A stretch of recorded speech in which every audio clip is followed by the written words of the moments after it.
है या गांव है, वहां लोगों के 2-2 लाख, 2.5 लाख, 1.5 लाख पानी के बिल आए हुए हैं। 2 साल से आए हुए, और ये 2 साल से कह रहे हैं हम इसको एडजस्ट करेंगे, अब कह रहे हैं फ्री करेंगे। 2 साल में नहीं कर पाए, अब कह रहे हैं चुनाव के बाद करेंगे। लेकिन मैं दावे के साथ कह सकता हूं, ये चुनाव जीतने के लिए इतनी सारी तमाम घोषणाएं करे जा रहे हैं, ये कुछ देने वाले नहीं है। मैं 2 बिल लेकर गया था जब मैं मंत्री बना 19 मई 2017 को। पहले से ही मैंने 2 बिल तैयार कर रखे थे। एक बिल था स्पेशल कंपोनेंट प्लान 1979 को, में जो स्पेशल कंपोनेंट प्लान का SC/ST का पैसा मिलता है, उसको कोई भी अगर डाइवर्ट करेगा अधिकारी तो उसको सजा हो। और दूसरा मैं बिल लेकर गया शेड्यूल कास्ट कमीशन का दिल्ली में गठन हो। तो मुझे अरविंद जी ने कहा कि ये कॉस्मोपॉलिटन सिटी है, इसलिए स्पेशल कंपोनेंट प्लान फंड का तो बिल मैं अलाउ नहीं करूंगा, लेकिन शेड्यूल कास्ट कमीशन का बना लो। मैंने सोचा चलो एक चीज तो कम से कम क्लियर हो गई है, मैंने कहा जी इसको करो। और मैंने सोचा बाद में कन्विंस करके दूसरा भी कोशिश करूंगा, लेकिन मुझे आज दुख के साथ कहना पड़ रहा है कि वो मेरे को बार बार टालते रहे, अगली कैबिनेट में लगेगा, अगली में लगेगा, ये करते करते यहां तक हुआ एक दिन लग गया। कैबिनेट की मीटिंग में छप के आ गया कि आज शेड्यूल कास्ट कमीशन का गठन होने का बिल कैबिनेट में आ गया है, और मैं पूरी तैयारी के साथ गया, एट ए टाइम उसको ड्रॉप कर दिया कि अगली मीटिंग में लगाएंगे। लेकिन वो अगली मीटिंग उसके बाद भी साल तक नहीं आई, और मैं बार बार कह के थक गया। मतलब मन को दुख होता है, पीड़ा होती है। अब ऐसा भी नहीं कोई आदमी एकदम से सीधे ही लड़ाई छेड़ दे। जब आप वहां हैं तो आप सरकार में, चूंकि बाहर रह के बोलना आसान होता है, एक NGO की तरह बोलना आसान होता है। जब आप सरकार में होते हैं तो सरकार में आपको धीरे धीरे अपने काम को आगे बढ़ाना होता है, और मैंने कई सारे काम को आगे बढ़ाया। लेकिन मुझे दुख है, शेड्यूल कास्ट कमीशन गठन होने के लिए जो कैबिनेट में आना था बिल, वो बिल अरविंद केजरीवाल जी के पास लगभग 3 साल से पड़ा है, लेकिन लग नहीं पाया। तो इस तरह के एक नहीं है, अनेक मुद्दे हैं। SC/ST की हायर एजुकेशन में एक भी स्कॉलरशिप नहीं है। माइनॉरिटी कमीशन लगभग ठप है, सफाई कर्मचारी आयोग लगभग ठप है, और सबसे ज्यादा दुख की बात है कि इन्होंने जो शेड्यूल कास्ट को आगे बढ़ाने के लिए जो योजनाएं थी, ज्यादातर योजनाएं अब ठप कर दी हैं। मैंने एक योजना बनाई थी कि जिस तरह डॉक्टर बाबा साहब अम्बेडकर सियाजीराव गायकवाड़ जी के द्वारा दिए वजीफे से पढ़ के बाहर गए, और फिर भारत को उन्होंने इतना कुछ दिया कि हम उसका एहसान नहीं चुका सकते। तो क्यों ना एक ऐसी स्कीम बनाई जाए।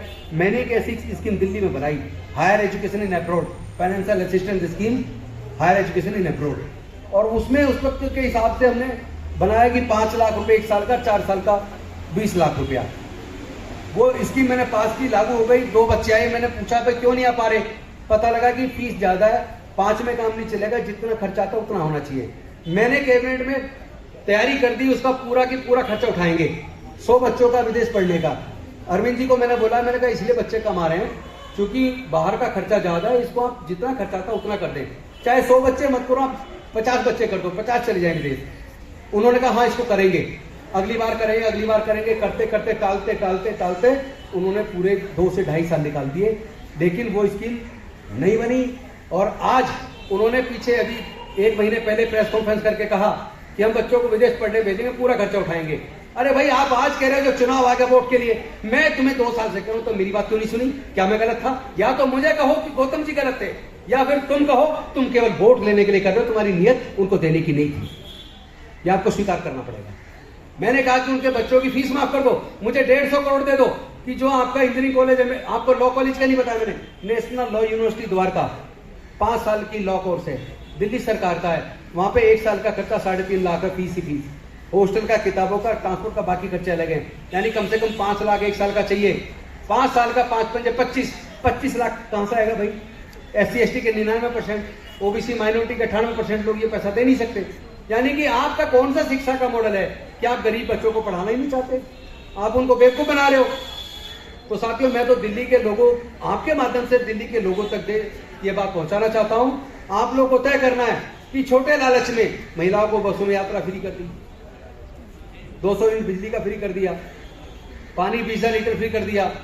आपका इससे काम चल जाए तो इन्हें वोट दे दो। और अगर आपको अपने बच्चों को रोजगार चाहिए, क्योंकि ये रोजगार की बात नहीं करेंगे, आज तक का रिकॉर्ड है 10 साल से ज्यादा इनकी सरकार को हो गई, क्योंकि पीछे भी 49 दिन की रही है। 49 दिन वो जोड़ लो और 10 साल की पिछली सरकार जोड़ लो। इस पूरे टेनोर के दौरान क्या इन्होंने आज तक कभी भी रोजगार देने की बात की? मतलब आप 200 यूनिट बिजली फ्री की तो बात कर रहे हो, लेकिन रोजगार देने की बात नहीं कर रहे हो। आप 2100 रुपये महिलाओं को भत्ता देने की बात कर रहे हो, लेकिन रोजगार की बात नहीं कर रहे हो। तो ये तो चलेगा नहीं। बच्चों की फीस फ्री करने के लिए मैंने इनसे कहा था, मुझे आप केवल एज ए मिनिस्टर कहा कि मुझे आप 150 करोड़ का बजट में, जब 75 करोड़ का बजट है, 75,000 करोड़, 75,000 करोड़ में 150 करोड़ क्या होता है? ऊंट के मुंह में जीरा।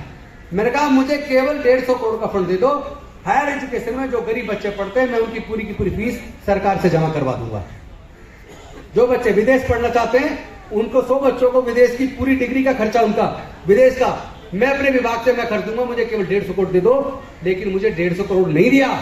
इसका मतलब हमारे दलितों को, आदिवासियों को, माइनॉरिटी को वो केवल मजदूर बनाना चाहते हैं, उन्हें मजदूर एनओ बनाना चाहते हैं, ताकि ठेकेदार उनका खून चूसता रहे। अगर आपकी मंशा होती तो आपने फूड ट्रक पॉलिसी की बात की थी, आपने क्लाउड किचन की बात की थी कि इससे रोजगार के अवसर बढ़ेंगे। क्या हुआ? Result zero. 5 साल हो गए, आपका बजट में भी आपने स्पीच में रख दिया, लेकिन रिजल्ट तो जीरो है, या तो आपने कुछ भी नहीं है। तो साथियों, इस तरीके से एससी एसटी, अच्छा माइनॉरिटी का कोई मिनिस्टर ही नहीं है सरकार के अंदर, माइनॉरिटी मिनिस्ट्री है ही, माइनॉरिटी डिपार्टमेंट एक डीएम को दे रखा है सिर्फ। तो माइनॉरिटी के लिए कोई स्कीम भी नहीं है। एक भी दिल्ली सरकार बता दे माइनॉरिटी के लिए एक भी स्कीम हो, एक स्कीम नहीं है इनके पास। एसटी एसटी ओबीसी को का जो स्कॉलरशिप है वो छोटी सी स्कॉलरशिप, बहुत ज्यादा पैसा भी नहीं है, उसमें इनकम क्राइटेरिया 2.5 लाख और ईडब्ल्यूएस का क्राइटेरिया 8 लाख। मैंने कहा इसका भी 8 लाख कर दो, उससे भी कोई जवाब नहीं है। हाँ करेंगे, यानी आप टालते जा रहे हो। तो इतना बड़ा तानाशाह दिल्ली के अंदर मुझे सब लगता कोई और नहीं है जितने माननीय अरविंद केजरीवाल जी है। उनकी नीयत न ठेकेदारी प्रथा खत्म करने की है, उनकी नीयत डीएसएफ डीसी को दोबारा जिंदा करके लोगों को स्वरोजगार मिले, लोगों को सस्ते दर पे लोन मिले, एससी एसटी को अपने रोजगार करने का साधन मिले। वो ऐसा नहीं चाहते, वरना डीएसएफ डीसी को जिंदा करते, उसको फंड देते, केवल 50-100 करोड़ दे देते। तो मैं बता रहा हूं दिल्ली के अंदर हजारों हजार परिवार, सैकड़ों लोगों को नौकरी देने के लायक बन जाते। लेकिन उनकी नीयत एससी एसटी ओबीसी माइनॉरिटी के बारे में, उनके विकास के बारे में नहीं है। उनके जो अस्पताल चल रहे हैं, जैसे दिल्ली स्टेट कैंसर इंस्टीट्यूट, वहां गरीब लोग जाते हैं, उसकी पैट स्कैन की मशीन करोड़ों रुपए की बंद पड़ी है, आज तक चल नहीं रही है। कितनी उनकी लैब बंद पड़ी है। यानी हेल्थ सेक्टर भी डूब गया, एजुकेशन सेक्टर भी डूब गया। एक और बात मजे की, बहुत अच्छा मॉडल है, पूरे देश में चर्चा है, विदेश से लोग देखने आ रहे हैं, लेकिन 9th क्लास में 2023-24 में 1,01,331 बच्चे फेल हुए हैं। 2023-24 के सेशन में 1,01,331 बच्चे 9th में फेल हैं, 51,914 बच्चे 11th में फेल है। 9th में 1,01,331 और 11th में 51,914 बच्चे फेल हैं। यानी कमजोर बच्चों को 9वीं में 11वीं में फेल कर दो और 10वीं 12वीं का रिजल्ट बहुत अच्छा है। इससे ज्यादा बेवकूफ बनाने वाली सरकार मुझे नहीं लगता कोई और होगी।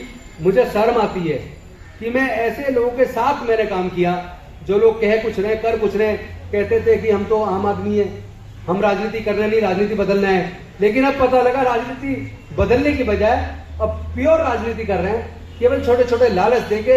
इसको लालच का मतलब समझो, लोग की वोट खरीद रहे हैं, छोटा लालच देके लोगों की वोट खरीदे। तो अब लोगों को तय करना है, दिल्ली के लोगों को, कि आपको कैसी सरकार चुननी है। अपनी ये वोट डॉक्टर बाबा साहेब अम्बेडकर जी ने बड़ी मुश्किल से दिलाई है। जब इस बात पर चर्चा हो रही थी कि वोट का अधिकार किसको मिलेगा, तो ज्यादातर संविधान सभा के सदस्य वोट का अधिकार केवल इनकम टैक्स पेई को, ग्रेजुएट को, बड़े जमींदार को देना चाहते थे।